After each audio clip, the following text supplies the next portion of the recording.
Puyo-puyo.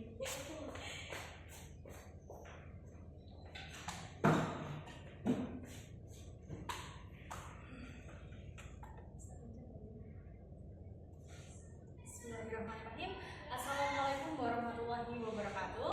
Waalaikumsalam warahmatullahi wabarakatuh. Bagaimana kabarnya hari ini teman-teman semua? Alhamdulillah. Alhamdulillah baik ya. Perkenalan terlebih dahulu aja kalau gitu, karena kan tak kenal maka tak sayang. Jadi ibu ingin tahu nama ibu. Oke? Mulai dari ibu ya. Perkenalkan, nama saya Karisma Aziza, biasa dipanggil Risma. Perkenalkan, nama saya Mulika Fatia, biasa dipanggil Mulika. Nama saya Ayana Kamila Putri, biasa dipanggil Ayana. Perkenalkan, nama saya Ansuliana Mulika, biasa dipanggil Putri. Perkenalkan, nama saya Sofia Purnama Fatia, biasa dipanggil Putri. Perkenalkan, nama saya Sofia Purnama, biasa dipanggil Putri. Sudah kenal satu sama lain ya ini? Sudah. Oke, baik. Dalam kegiatan kali ini adalah sesi konseling kelompok. Sudah tahu apa itu konseling kelompok? Baik. Konseling kelompok itu adalah suatu layanan yang diberikan dalam suasana kelompok berisi 3-6 orang. Nah, di sini kita belajar untuk berbagi, saling mendukung satu sama lain untuk memecahkan permasalahan yang ada. Jadi kita ada satu masalah, nanti dipecahkan bersama-sama, mencari solusi secara bersama-sama pula. Seperti itu. Oke, paham? Baik. Dalam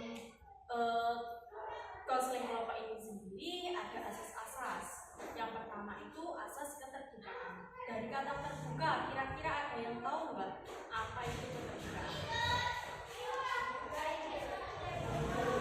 Oke. Jadi di dalam konseling kelompok ini asas keterbukaan itu kita harus selalu terbuka. Apa yang dirasakan, apa yang diinginkan, kita terbuka saja. Tidak boleh ditutup-tutupi. Oke? Kemudian yang kedua ada asas kerahasiaan. Nah, asas kerahasiaan ini yakni apapun yang Anda sampaikan, teman-teman sampaikan di sini itu dijamin sekali kerahasiaannya. Jadi tidak perlu takut untuk mengungkapkan apa yang dirasa. Jadi di dalam sini sudah menceritakan, tidak boleh dibawa keluar. Jadi masalah ini selesai, kita juga selesai. Jangan sampai dibawa keluar. Baik, sebelum memulai proses konseling itu, kita melakukan janji konseling terlebih dahulu. Kita sama-sama untuk melakukan ikrar janji konseling itu.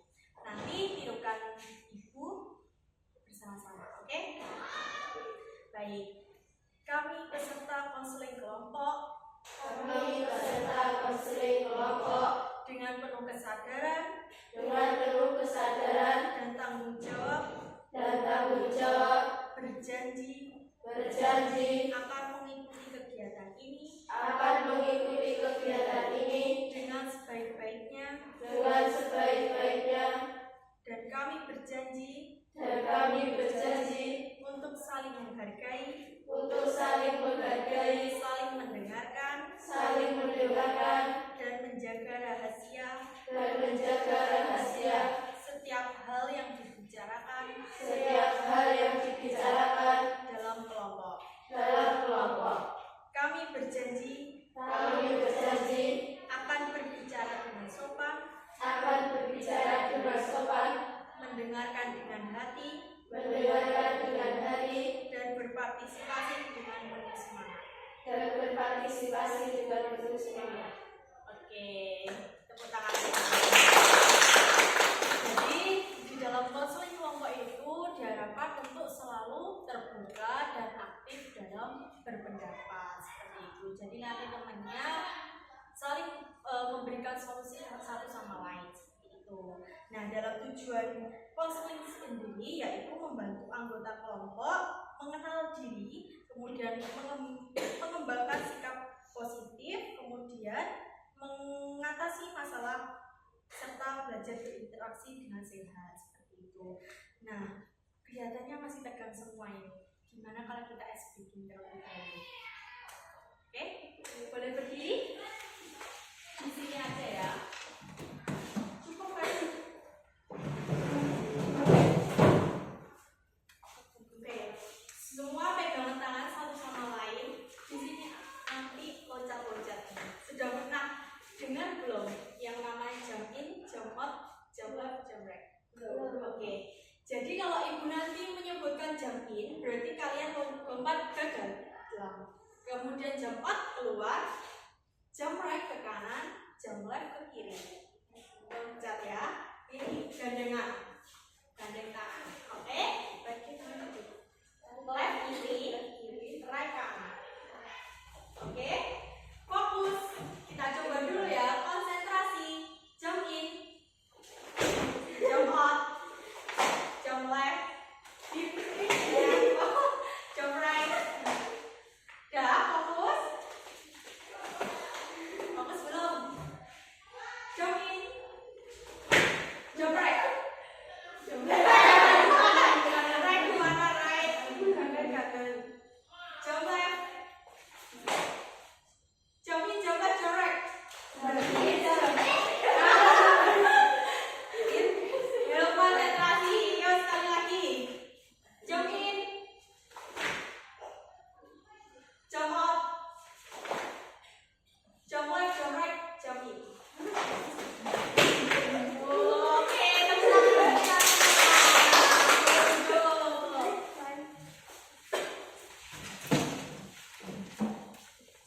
Baik, gimana? Sudah relax, sudah seneng? Apa belum? Sudah. Oke, kalau begitu kita lanjut ke sesi konseling kelompok. Nah, kita kesepakatan terlebih dahulu nih. Dalam sesi konseling kelompok ini diperlukan waktu sekitar 45 menit. Jadi nanti teman-teman nggak ada kegiatan yang sekiranya mengganggu kali ini? Tidak ya. Berarti hari ini sepakat untuk melaksanakan konseling selama 45 menit seperti itu. Baik, langsung saja. Ibu ingin tahu nih, kira-kira kalian kesini itu atas dasar kemauan sendiri atau bagaimana? Kemauan sendiri. Nah, kalau kemauan sendiri, pastinya di sini ada berbeda-beda masalah. Boleh disebutkan lebih dahulu masalahnya apa? Mulai dari Mbak Monica. Kalau saya Bu, saya itu merasa kalau saya itu cuma mau belajar kalau ada ulangan harian, kalau ada ujian. Jadi pas hari-hari biasa itu saya merasa malas besok aja, pas mau ujian aja, pas mau ulangan aja gitu. Oke, berarti Mbak Monica ini memiliki masalah kalau belajar itu hanya pas waktu ujian saja. Iya. Berarti kurang disiplin dalam belajar. Oke, selanjutnya Mbak. Kalau saya mungkin kalau diterangkan di kelas kurang diperhatikan. Berarti kurang fokus dalam pelajaran di kelas terkait dengan mungkin gaya belajarnya ya. Oke, selanjutnya Overthinking sama overthinking terkait apa ini? kan saya dididik terus buat fokus ke nilai akademik, terus disuruh buat harus banget di atas KKN. Jadi kalau saya dapat di bawah KKN-nya itu overthinking, nanti dimarahin atau nanti dikasih beban apa? Oke, berarti overthinking karena ada pikiran irasional itu. Selanjutnya Mbaknya. Saya biasanya ketergantungan ke HP. Jadi jarang buka HP. Sekali buka HP itu bisa sampai main, kalau nggak dikejam 5 jam. Nomofobia ya, berarti nomobel, kecemasan. Kalau tidak megang HP rasanya khawatir, cemas gitu. Oke, langsung Mbaknya. Kalau saya biasanya itu masih kita dalam belajar, soalnya masih susah buat tahu cara belajar. Oke, berarti belum mengetahui gaya belajarnya ya. Terus Mbaknya? Saya sering menunda-nunda dari waktu belajar. Oke, berarti kalau tugas sering menunda-nunda juga. Kalau tugas ya Belajar. Oke, berarti sama dengan disiplin belajar. Oke, kalau begitu ini kan semua memiliki masalah masing-masing. Nah, dalam sesi konseling ini kan tidak mungkin harus diselesaikan secara bersamaan. Nah, kita kesepakati satu masalah. Kira-kira masalahnya siapa ini? Mbak Monica ya, tentang disiplin belajar. Oke, baik, sudah siap? Jadi pengantar dulu ya, ini kan kita tahu bahwa dalam kewajiban kita sebagai siswa itu disiplin untuk belajar, rajin untuk belajar, tapi kenyataannya sulit untuk merealisasikan. Jadi kita sering menunda-nunda tugas, terus sering menunda-nunda belajar, sehingga sering terjadi ke distrik hal lain seperti itu. Nah, maka dari itu di sini kita melakukan konseling kelompok di mana tempat kita secara aman untuk menceritakan apa yang dirasakan, terus mencari solusi bersama-sama seperti itu. Nah, di sini Ibu menggunakan teknik WDEP, want, doing, evaluation, dan planning. Jadi nanti ada keinginannya apa, terus ada yang sedang dilakukan saat ini apa, kemudian evaluasi penilaiannya bagaimana, terus rencana kedepannya bagaimana, seperti itu. Oke, kita mulai untuk Mbak Monica ya. Nanti teman-teman bisa memberikan pendapat, saling memberikan solusi tanpa menghakimi satu sama lain. Oke? Kalau kalian pengen nggak bisa lebih disiplin dalam belajar? Pengen. Oke. Apa sih yang kalian ketahui tentang disiplin belajar? Disiplin belajar itu konsisten waktu dalam belajar. Mungkin hari ini belajarnya sebentar, besoknya sama, besoknya lagi sama. Jadi setiap hari itu belajarnya itu bisa terjadwal, waktunya itu juga terjadwal. Oke, kata Mbak Monica, belajar itu harus konsisten setiap hari dengan jadwal yang sama. Oke, Mbak siapa tadi namanya? Lupa. Mbak Ayana ya, apa kira-kira? Kalau saya juga konsisten. Konsisten juga. Alasannya? Sekolah.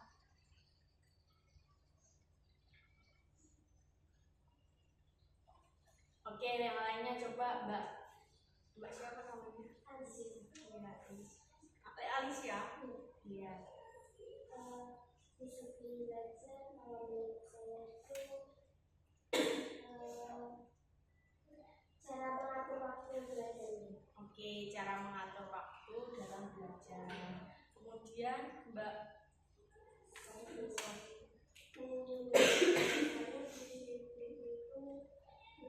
bisa menggunakan waktu dengan hal yang positif daripada hal yang negatif. Oke, lebih mengutamakan hal positif daripada hal negatif. Mbaknya? Menurut saya disiplin belajar itu tentang bagaimana kita cara mengatur waktu dalam melakukan belajar itu sendiri agar lebih mudah depannya. Oke, kalau Mbaknya disiplin belajar? Menurut saya disiplin itu cara mengatur waktu dalam belajarnya. Oke, jadi ini rata-rata jawabannya sama semua terkait dengan disiplin belajar itu. Kita harus bisa memanfaatkan waktu dengan baik, dengan konsisten untuk melakukan belajar terjadwal setiap hari seperti itu. Nah, kalau kalian sudah disiplin belajar, kira-kira apa yang bakal kalian rasakan? Mulai Mbak Monica. Kalau udah disiplin belajar, mungkin saya bakal, kalau biasanya kan saya kalau ulangan harian, ujian, saya malamnya nggak belajar. Mungkin kalau saya disiplin belajarnya, malam itu nggak usah keberatan mikir kayak aduh besok ujian, aduh besok ulangan. Kan saya udah belajar dari sebelumnya, jadi lebih mudah aja. Hari-harian buat pembelajaran juga mungkin saya sebelum dijelaskan guru, kalau malamnya saya belajar, besoknya saya sudah bisa. Jadi nggak perlu kalau mau ujian nggak perlu ngulang 2 kali 3 kali, nggak perlu.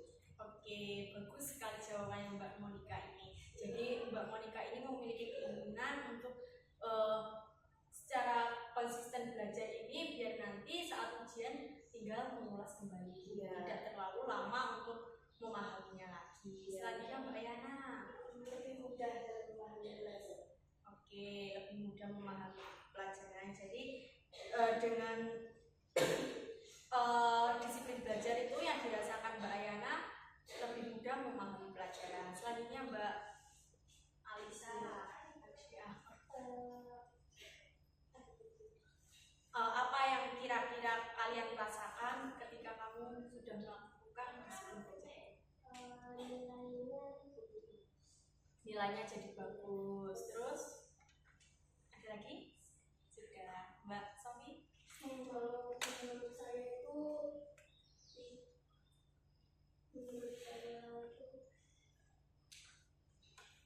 jadi lebih ingat dan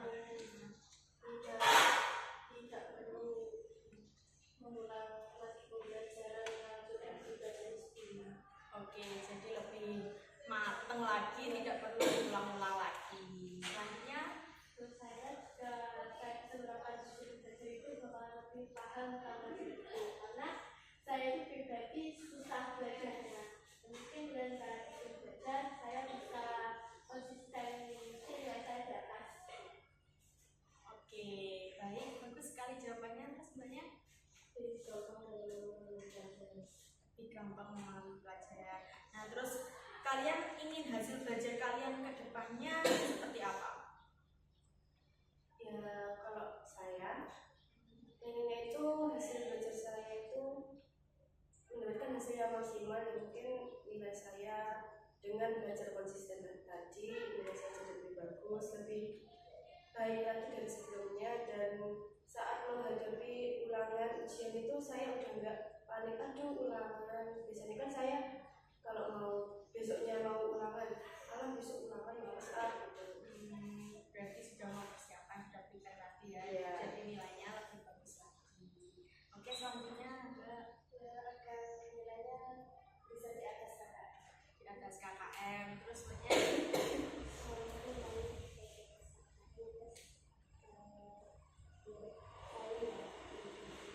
Oke, jadi tadi Mbaknya rasanya overthinking tentang nilai ya. Terus Mbak Sofi? Saya pengalaman lebih banyak tentang belajar. Jadi juga langsung sama nilai itu Oke, terus? biar nilai saya itu lebih tinggi, dan juga kan pasti yang di SMA juga belajar itu bisa lebih paham kan. Nilai yang kamu harapkan seperti apa? Nilai yang saya harapkan itu setidaknya lebih dari KKM, dan juga sesuai dengan ekspektasi saya di atas 80. Oke, bagus sekali. Terus Mbaknya?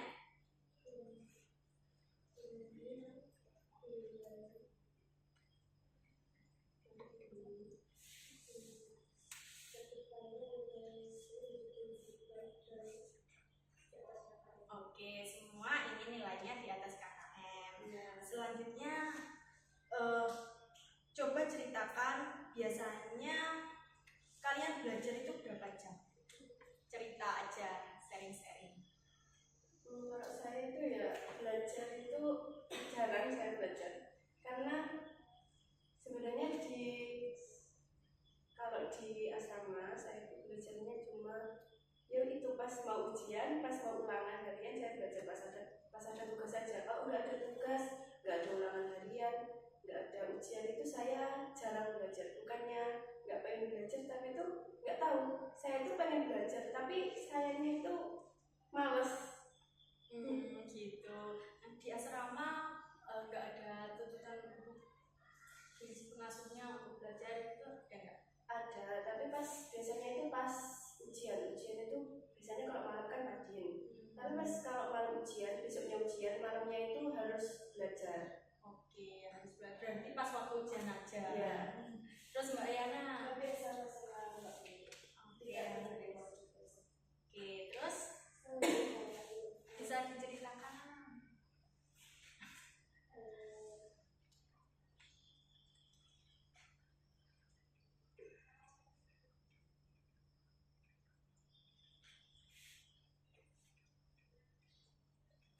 Ya, terus Mbak Sofi? Kalau saya belajar saya itu pas lagi acak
mau belajar, males. Nah, kegiatan apa yang kalian lakukan biasanya? Kadang itu saya kalau merasa malas belajar, capek belajar, itu saya gimana ya, nggak enjoyin diri saya. Biar saya itu, menurut saya itu naik buat belajar. Biar jadinya saya nggak melakukan pekerjaan lain, nantinya tetap belajar. Jadi sebelum belajar saya mungkin nonton dulu, dengerin musik apa gimana, biar saya itu mau buat belajar, biar menurut saya baik buat belajar. Oke, berarti Mbak Monica ini kegiatannya nonton terlebih dahulu. Ya. Itu. Kalau di asrama boleh megang HP semua ya? Boleh, tapi dibatasi ya. Dikumpulkan nantinya. Iya. Oke, Mbak Yana. Mencari motivasi untuk terus selalu semangat. Oke, terus bagus sekali. Saya lihat video universitas. Oh, buat biar lebih semangat lagi.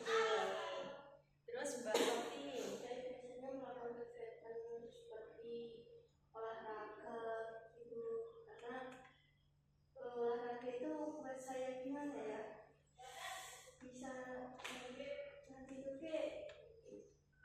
hobinya olahraga. Oke, bisa menambahkan semangat ya Pak. Dengan olahraga bisa prestasi. Iya.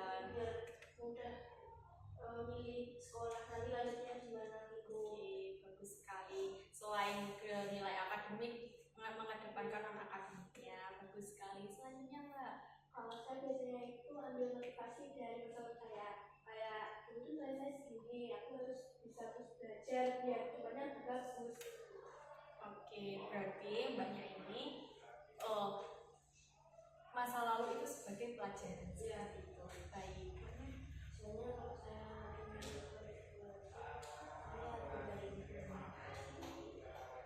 Gimana? Dengerin lagu? Oh, bermain HP. Baik, nggak apa-apa. Berarti itu yang membuat Mbaknya malas belajar lagi. Nah, pernah nggak sih kalian itu niat belajar tapi malah ke distract hal lain?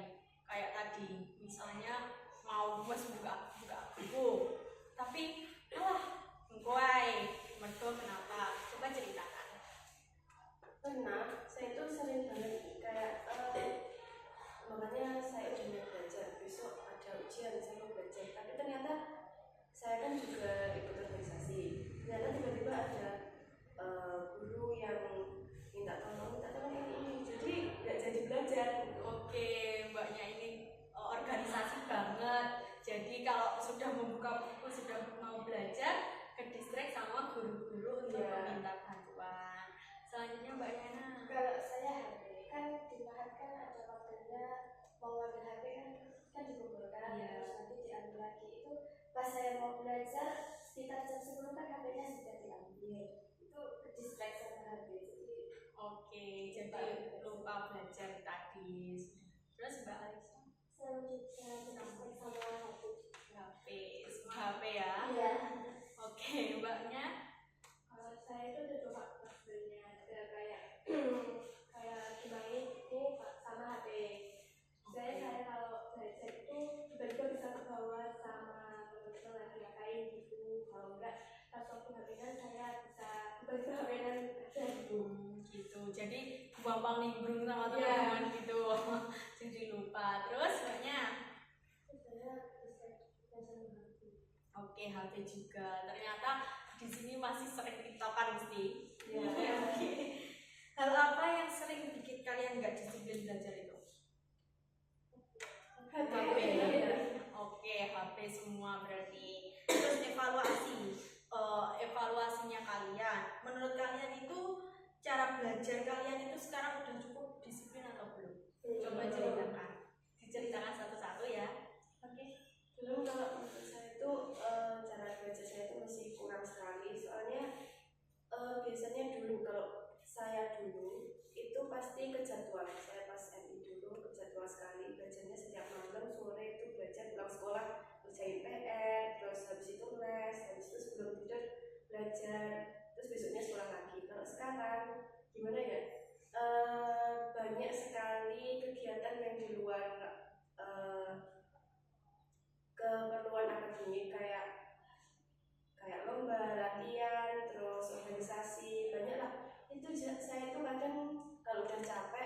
jadi lupa buat belajar. Tugas aja kadang saya udah kayak besok aja, kalau udah di kelas aja males, sekarang capek gitu. Jadi saya merasa kalau saya itu belajarnya kurang, tapi gimana ya, belajarnya kurang tapi waktunya juga nggak ada. Kadang itu pulangnya sore, malam, bisa sampai habis maghrib itu baru mandi, bisa baru mandi, terus masih ada, kan saya di Mahat, jadi pekerjaan saya itu bukan cuma belajar, saya kan juga nyucinya sendiri, terus beres-beres, banyak pokoknya yang membuat saya itu belajarnya kurang.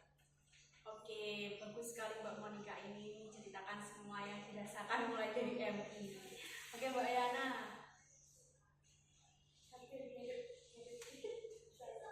OSIS juga. Oke, kegiatannya kalau di asrama seperti apa? Juga ada piket gitu. Terus kegiatannya? Oke.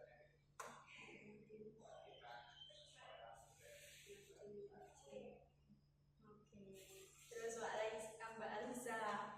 Saya merasa kurang itu dari nggak bisa ngatur waktu antara belajar waktu buat di asrama. Tapi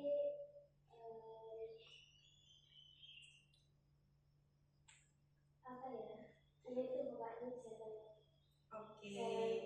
Nah, Berarti belum bisa mengatur waktu, belum merasa disiplin dalam belajar seperti itu Mbak. Mbak Sofi. saya tetap sama olahraga. Jadi saya tidak terlalu mengurusi nilai akademik, yang penting kan akademik saya baik gitu. Tapi juga diimbangi sama nilai akademik juga. Tapi tidak terlalu mengurusi sama nilai akademik. Jadi tetap di non akademik, mencari prestasi di non akademik, di olahraga gitu.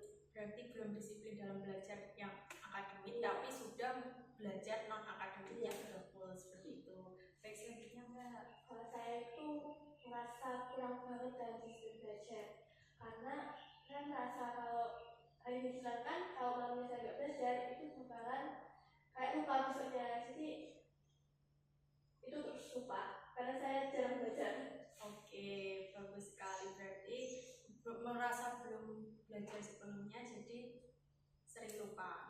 Gitu. Mbaknya? Kalau saya sama Malaysia Oh, kurang bisa mengatur waktu tadi. Bagus sekali.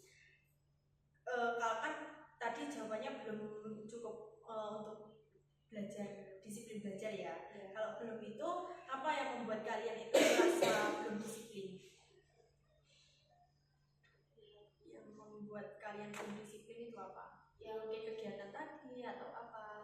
Yang membuat kalian itu belum disiplin dalam merasa kurang disiplin gitu. Iya. Saya tuh kadang ngerasa gimana ya?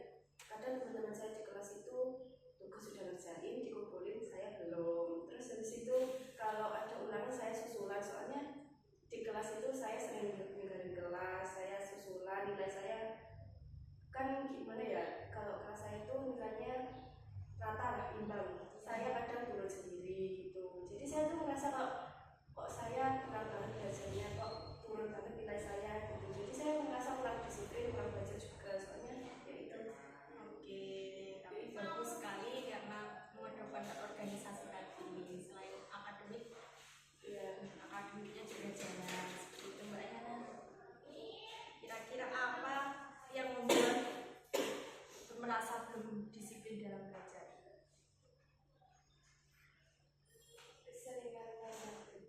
Keseringan main HP. Terus kegiatannya apa kalau main HP? Yang scroll TikTok aja atau kegiatan yang lain? Teman-teman di sini sering check out shopping ya? Sering. Emang boleh di asrama sering check out gitu? Boleh. Boleh. Terus Mbak Alisa merasa belum disiplin belajar itu merasa belum disiplin dalam belajar.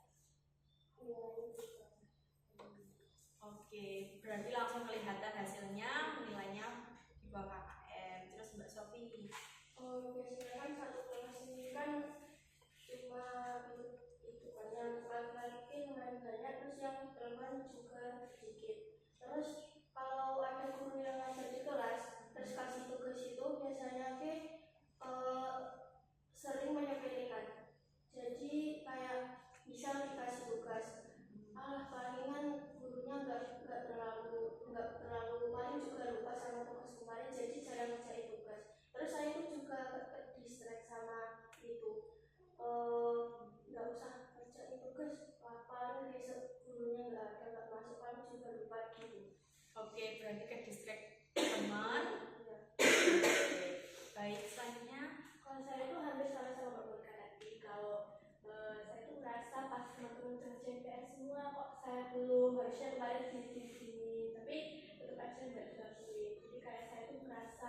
Kita itu kurang banget dalam belajar. Oke. Selanjutnya Mbak.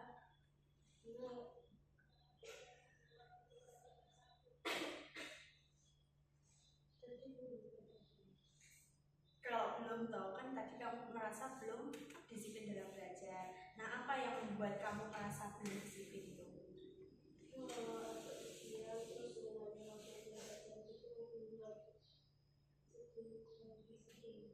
Oke, jadi sama Mbak Alisa tadi langsung kelihatan nilainya turun seperti itu. Baik, sekarang kita lanjut ke planning atau rencana tindak lanjutnya teman-teman.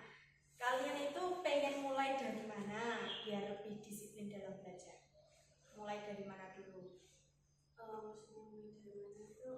Langkah awal untuk biar kamu nanti bisa disiplin belajar itu apa yang kamu lakukan?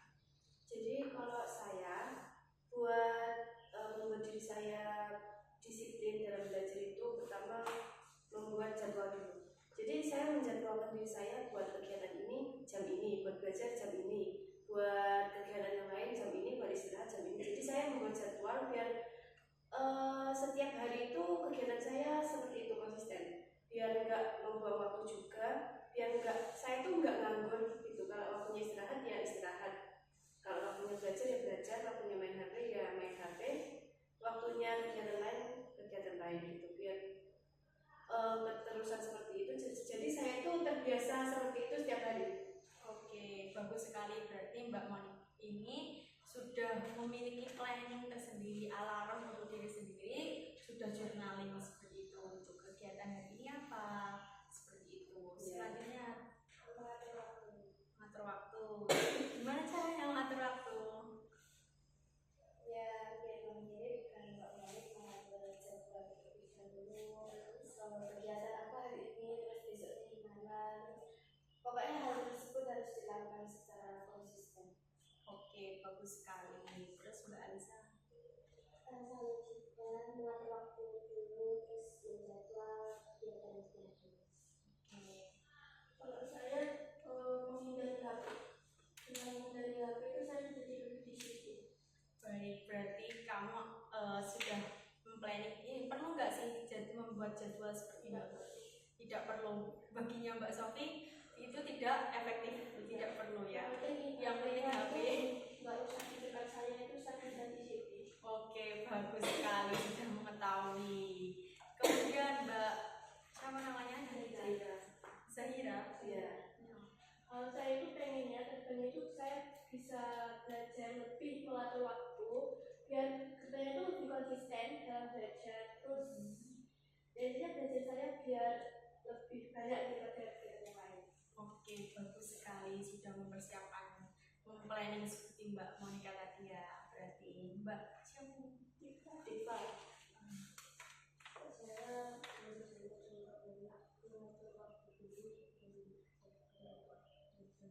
Oke, bagus sekali. Nah, hal kecil apa yang bisa kalian ubah mulai hari ini? Hal kecil yang bisa kalau ubah. dari hal kecil itu saya mengerjakan tugas tepat waktu. Jadi setelah dikasih tugas saya langsung mengerjakan, daripada sebelumnya saya itu dikasih tugas pasti nanti kalau udah mau dikumpulkan. Jadi dengan itu saya bisa sedikit-sedikit lah, biar kebiasaan habis dikasih tugas itu pulang sekolah langsung dikerjakan atau malamnya gitu, biar nggak numpuk-numpuk sampai banyak terus sayanya bingung sendiri. Oke, berarti langsung untuk mengerjakan tugasnya. Ya. Terus banyak mengurangi bermain HP tadi. Alasannya? Ya agar disiplin. Oke, bagus Mbak Isa. Mengerjakan PR tepat waktu. Kemudian Mbak Sofi. Kalau saya mengurangi kegiatan tidur, biasanya saya kan tidur. Oh, berarti mengurangi intensitas tidurnya. Oke, bagus sekali. Terus Mbak Zahira. Kalau saya langkah kecil saya lakukan itu harus sama kayak Mbak Monica sama Mbak Aisyah tadi, kayak SMP, ATM itu dulu. Tapi saya pilih yang paling mudah atau kalau enggak yang paling saya suka dulu biar moodnya tetap naik. Oke, Oke, berarti milih pelajaran yang sekiranya membuat aja gitu. Kemudian Mbak Tikva.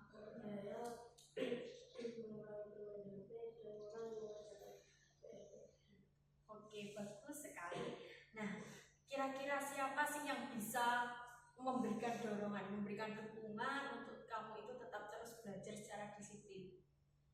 Kalau di rumah kan orang tua, kalau di asrama gini siapa yang memberikan dukungan? Kalau diri saya yang mendorong saya buat belajar, buat semangat belajar, buat diri saya merasa kamu tuh harus gini, harus disiplin, harus belajar, itu malah lebih ke HP.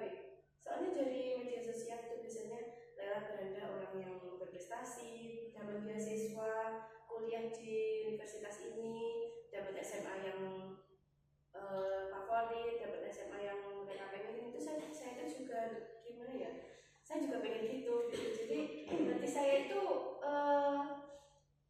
saya harus belajar, saya juga harus bisa seperti ini biar orang tua saya juga bangga nyekolahin saya kan juga jauh rumahnya, gimana ya, ngerasa kayak masa orang tua sudah nyekolahin saya kayak gini, saya nanti besarnya nggak jadi apa-apa gitu. Baik, berarti Mbak Monica ini termotivasi dengan HP karena adanya influencer yang sudah sukses gitu.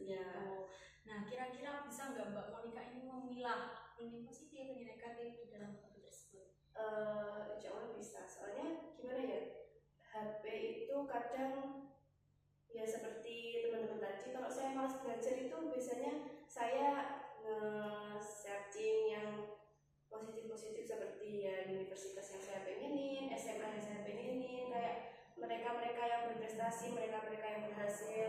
Terus nanti kalau umpamanya saya udah gimana ya, udah mau belajar, habis itu saya pengen refreshing lah. Nah seperti itu saya mungkin cari hiburan yang lain buat diri saya itu, jadi nggak selalu saya itu nge-searching yang seperti itu. Jadi saya bisa membedakan mana waktunya saya itu buat mencari motivasi, mana waktunya saya buat istirahat. Bagus sekali, sudah tahu cara membedakan yang mana positif, mana yang negatif. Selanjutnya Mbak Ayana. Kalau saya motivasinya dari murid-murid yang berprestasi yang sekolah di sini. Berarti dari murid-murid di MTS ini yang berprestasi itu membuat Mbak Ayana ya ingin lebih berprestasi sama termotivasi seperti itu. Kemudian Mbak Lisa, dorongannya dari siapa? Dari media sosial juga sama teman-teman yang berprestasi. Oke, bagus sekali. Mas Sofi? Kalau saya melihat teman-teman yang belajar itu, jadi kan biasanya kan saya lihat teman-teman belajar jadi satu, terus saya buka HP saya ini jalan. Masa teman-teman saya belajar jadi pintar, masa saya yang HP, jadi saya bisa ikut belajar jadi satu itu biar sama-sama bisa. Berarti pengaruh teman bagi Mbak Sofi itu sangat berpengaruh ya. Oke. Terus Mbak Zanira? Kalau saya itu dorongannya dari diri sendiri, karena kalau dari orang lain itu saya nggak mempan, kayak jadi saya tetap kekeh dengan pendapat saya. Jadi harus dari diri sendiri baru saya bisa. Kalau dari dorongan dari orang lain atau mungkin dari ayang atau gimana, punya nggak? Mungkin dari teman dekat. Oke, punya teman dekat bestie Ya, atau teman asrama ini? ya teman asrama bisa. Teman asrama, oke. Mbak Tipa? Ya, saya mempunyai prestasi bagus, saya menjadi ingin mendapatkan prestasi bagus. Oke, bagus sekali. Sudah tahu siapa yang menjadi dorongan untuk terus disiplin belajar. Nah, gimana cara kalian biar tetap semangat belajar kalau lagi malas? Semangat belajar kalau lagi malas. Gimana cara kalian biar tetap semangat belajar? Ben semangat terus untuk belajar itu ketika kamu malas. Jadi kalau saya itu gimana ya? Saya harus menanamkan mindset. Kalau saya tuh harus sukses, saya harus membahagiakan kedua orang tua saya harus berprestasi, jadi anak yang berprestasi, sukses di masa depan, gimana ya? Saya tuh harus bisa. Kalau saya lagi malas, gimana ya, kalau kita udah punya mindset seperti itu, hati kita itu bakal gimana ya, Kayak terus ngerasa tergerak. aku tuh harus gini, masa aku gini gitu. Bagus sekali. Terus Mbak, Kalau saya orang tua juga hampir sama yang unik, karena saya kan anak tunggal, terus lagi kalau saya itu harapan pertama dan terakhir orang tua saya harus membanggakan dia, saya harus sukses, karena harapan besar-besar dia yang bagus sekali. Berarti ingin membanggakan kedua orang tua, jadi lebih semangat belajar. Mbak Lisa, kalau saya nggak bisa sebenarnya, tapi saya paling terakhir anak terakhir. iya, dari kakak-kakak saya. Terus saya juga harapan terakhir buat ngangkat derajat keluarga. Oke, bagus sekali. Kalau saya mulai dari membaca buku gitu, kalau nggak kerjain tugas yang paling saya suka. Oke, bagus banget membaca buku, kemudian mengerjakan tugas yang dirasa suka. Kemudian Mbak Zahira, Kalau saya itu ketika malas belajar, saya melakukan hal yang saya suka dulu. Kayak apa ya? Contohnya saya apa ya?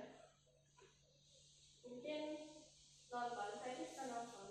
Tapi nanti saya bisa plan habis video ini saya belajar. Jadi lebih naikin mood daripada saya langsung belajar. oke, bagus sekali. Selanjutnya Mbak, Kalau saya sama kayak Kayana, tapi saya juga nggak pertama. bagus sekali.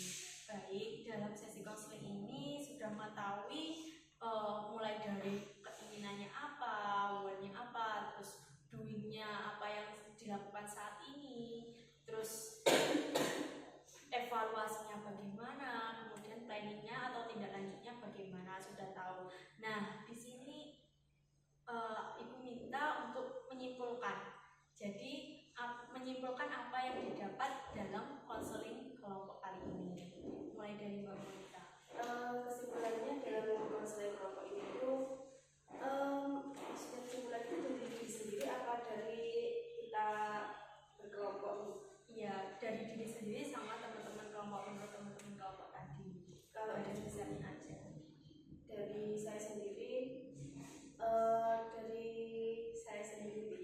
Iya. dari konseling kelompok ini mungkin belajar itu sangat penting, disiplin belajar itu sangat penting karena ya buat masa depan juga. Intinya belajar buat masa depan gitu. Oke, bagus sekali. Selanjutnya Mbak Yana. Disiplin itu juga sangat penting, belajar juga sangat penting. Intinya disiplin dalam membagi waktu belajar. Oke, Mbak Lisa. Disiplin belajar itu penting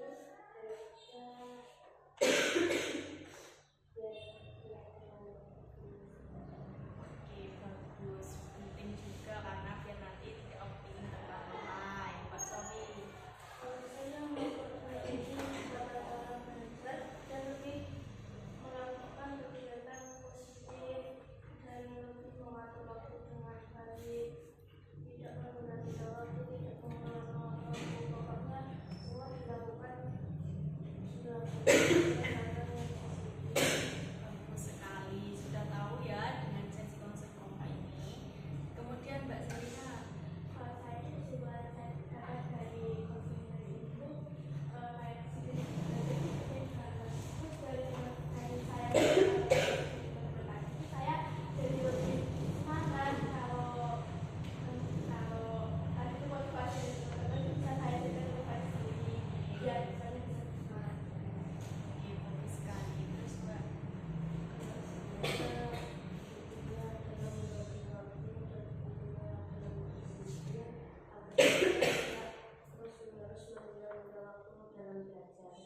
Bagus sekali, semua sudah paham ya terkait dengan disiplin belajar itu sangat penting, bahwa disiplin belajar itu bukan hanya tentang rajin membuka buku, tapi tentang bagaimana kita bisa mengatur waktu, terus bisa menepati komitmen dan konsisten dalam tujuan kita sendiri, seperti itu. Kan kita juga sadar bahwa rasa malas, gangguan atau kurangnya niat itu bisa muncul, tapi semua itu bisa diubah kalau kita memiliki tujuan seperti itu. Sudah paham? Sudah. Baik. Apa nih kira-kira yang kalian rasakan setelah melakukan konseling kelompok kali ini? Yang saya rasakan setelah melakukan konseling ini ya saya menemukan solusi dari saya sendiri juga, dari teman-teman. Solusi buat diri saya itu lebih baik ke depannya, buat mendorong diri saya itu lebih disiplin, lebih baik, lebih bisa mengatur waktu lagi dan nggak banyak waktu yang nganggur tadi. Jadi saya tuh merasa dari pendapat teman-teman itu tadi saya terapkan dalam kehidupan saya, dalam keseharian saya.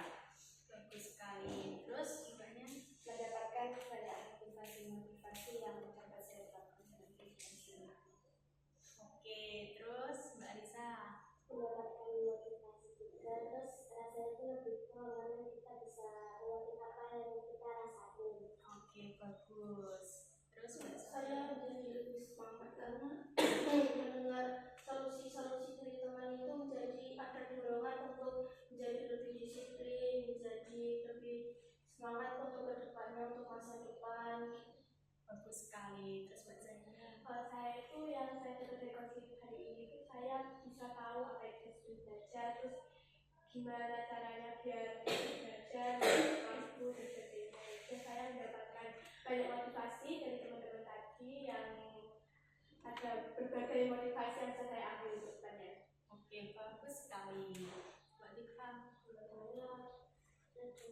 Saya mendapatkan banyak motivasi dari teman-teman dan saya menjadi kedepannya menjadi lebih disiplin.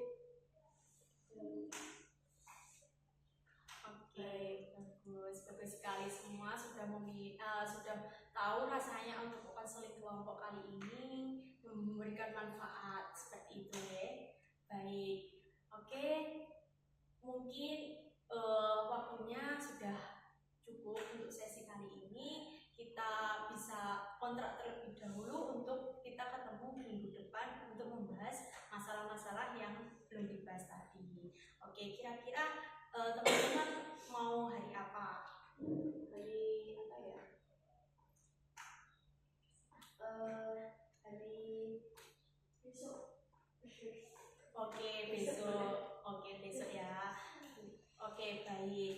Berarti kita melakukan konseling kelompok selanjutnya di besok hari Senin seperti itu ya. Ya. Baik. Cukup sekian konseling kelompok ini, semoga memberikan manfaat bagi kita semua. Kemudian teman-teman bisa lebih disiplin dalam belajar lagi seperti itu. Mohon maaf apabila ibu ada kesalahan dalam memberikan layanan konseling kelompok ini seperti itu. Terima kasih teman-teman atas partisipasinya karena sudah berkenan hadir dalam konseling kelompok kali ini.